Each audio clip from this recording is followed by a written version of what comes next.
What if the United States collapsed tomorrow? No federal government, just states fighting for survival. This is the year 2025, and that's exactly what's happening.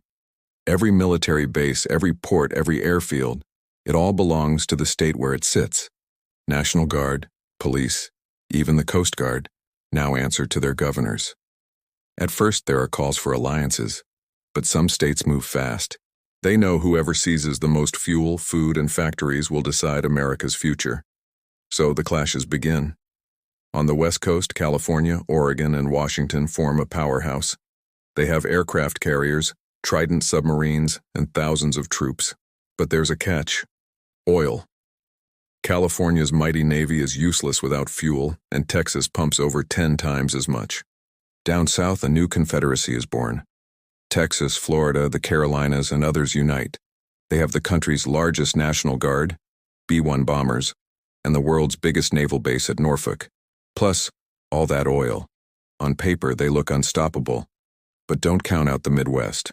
They have stealth bombers in Missouri and the only factory that builds Abrams tanks in Ohio. Most importantly, they have the food.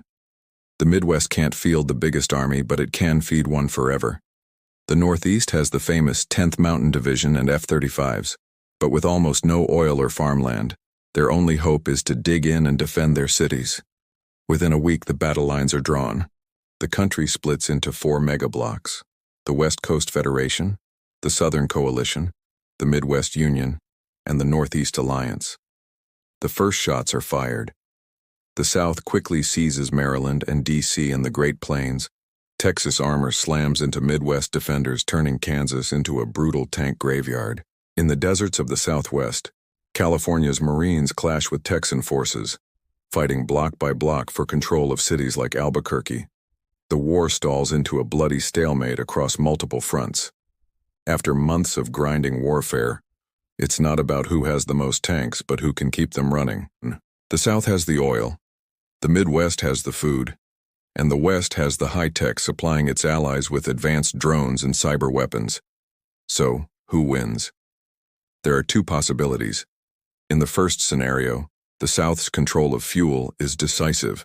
The alliance against them cracks. The Midwest signs a ceasefire, leaving California isolated. The South then concentrates its forces, smashes through the deserts, and takes Los Angeles. The West falls, the Northeast starves, and a new union is forged under Southern rule. But there's another way. What if the West, Midwest, and Northeast unite under a single command? A massive coordinated 3-front assault.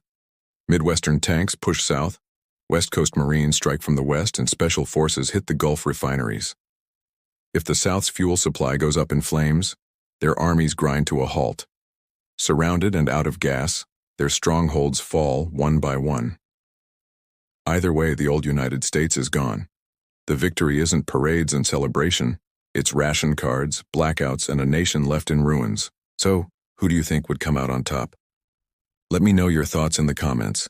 Thanks for watching, and don't forget to like and subscribe for more what-if scenarios.